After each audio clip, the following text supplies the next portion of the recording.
प्यारे बच्चों, आज के इस वीडियो में हम आपको प्रतिरोधों के संयोजन के बारे में चर्चा करेंगे। प्रतिरोधों का संयोजन दो प्रकार का होता है, श्रेणी संयोजन और समांतर संयोजन। श्रेणी संयोजन का अर्थ है कि जब दो या दो से अधिक प्रतिरोधों को इस प्रकार से जोड़ा जाता है कि किसी प्रतिरोध का एक सिरा दूसरे प्रतिरोध के दूसरे सिरे से जुड़ा हो और दूसरे प्रतिरोध का दूसरा सिरा तीसरे प्रतिरोध के पहले सिरे से जुड़ा हो। तो इस प्रकार जब हम क्रम से जंजीर बनाते हैं या जैसे कि रस्सी को लंबा करना हो तो कई छोटी छोटी रस्सियों को हम आपस में जोड़ देते हैं और वो रस्सी लंबी हो जाती है। तो अगर इस प्रकार से प्रतिरोध आपस में जुड़े हुए हैं तो इस संयोजन को हम श्रेणी संयोजन कहते हैं। आइए देखते हैं, आपके सामने चित्र दिखाई दे रहा है। यहां पर माना तीन प्रतिरोध R1, R2 तथा R3, ये तीन प्रतिरोध दिखाई दे रहे हैं। इन तीन प्रतिरोध को श्रेणी क्रम में जोड़ा गया है।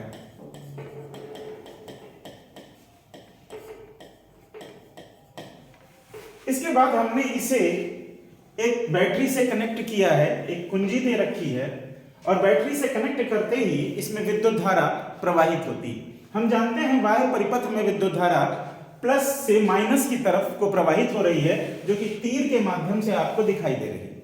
माना इन तीनों प्रतिरोधों में आई धारा प्रवाहित हो रही है। तो यदि आई धारा प्रवाहित हो रही है, एक ही तार है, तो ये आई धारा सभी प्रतिरोधों में होकर जाएगी। लेकिन जैसा कि आप विभवांतर की परिभाषा से जानते हैं कि विभवांतर किन्हीं दो बिंदुओं के बीच ही माना जाता है, इसलिए प्रत्येक प्रतिरोध में अलग अलग विभवांतर होगा। माना प्रतिरोध R1 के साथ V1 विभवांतर है, प्रतिरोध R2 के साथ में V2 विभवांतर है और प्रतिरोध R3 के साथ में V3 विभवांतर है। ठीक है, अगर हम इनको कुछ नाम दे दें, जैसे कि ये A, B, C, D, तो आप देख रहे हैं प्रतिरोध R1 जो है वो A और B के बीच में है।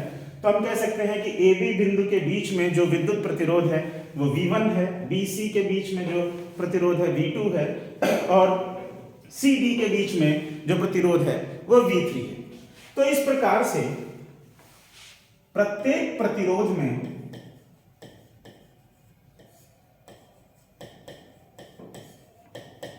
यदि ओम का नियम लागू किया जाए, ओम का नियम लागू करें तो हम जानते हैं ओम्स लॉ कहता है V बटे I बराबर R, यानी पहले प्रतिरोध के लिए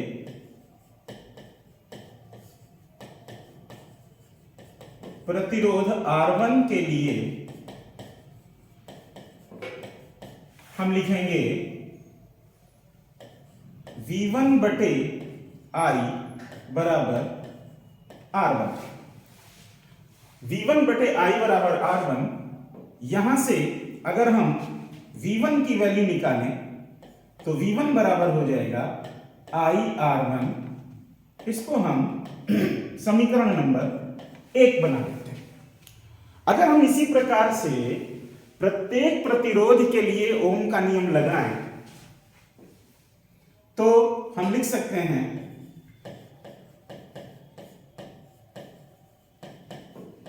इसी प्रकार V2 बराबर IR2, समीकरण नंबर 2। अगला हम इसी प्रकार से V3 बराबर IR3, समीकरण नंबर 3।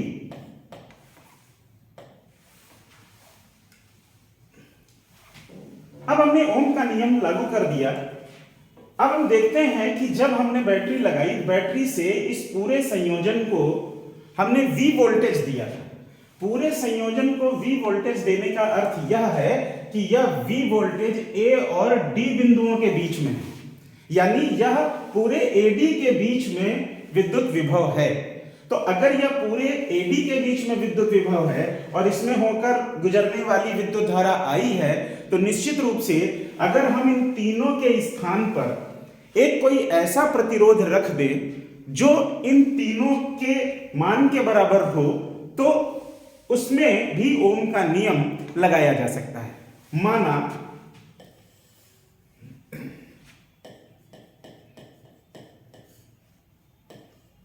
तीनों प्रतिरोधों के लिए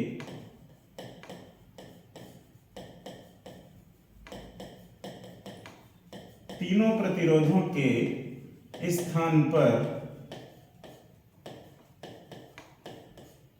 यदि तुल्य प्रतिरोध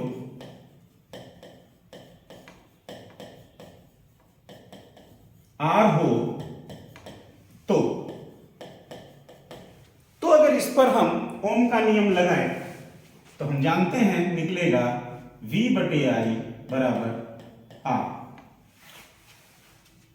अब ये जो वोल्टेज है, ये वोल्टेज बिंदु A और D के बीच में होगा।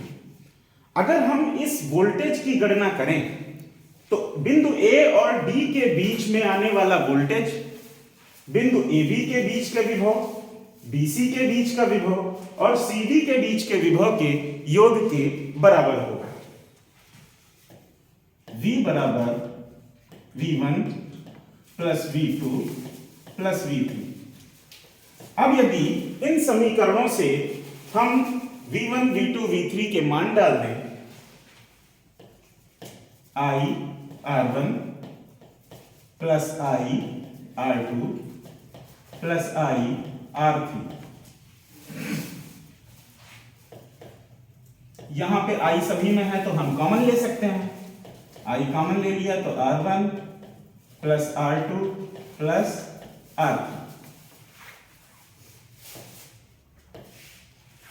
यहां पर यदि हम I को नीचे ले आए V अपॉन I, तो ये बराबर हो जाएगा R1 plus R2 plus R3।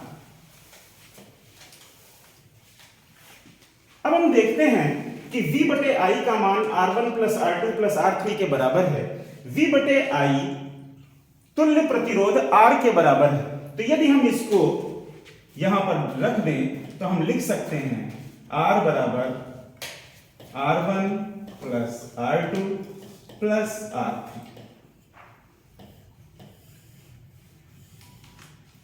तो आपने देखा कि श्रेणी संयोजन में जुड़े कई प्रतिरोधों को, यहां पर 3 प्रतिरोधों का जिक्र हो रहा है, इसलिए श्रेणी संयोजन में जुड़े तीनों प्रतिरोधों का तुल्य प्रतिरोध उन तीनों प्रतिरोधों के योग के अलग अलग योग के बराबर हो रहा है। इसी प्रकार से यदि हम 3 की बजाय 4, 5 या कई प्रतिरोधों को श्रेणी क्रम में जोड़ दें तो उन सभी का कुल योग उन सभी के स्थान पर प्रयोग किए जाने वाले तुल्य प्रतिरोध के बराबर होगा।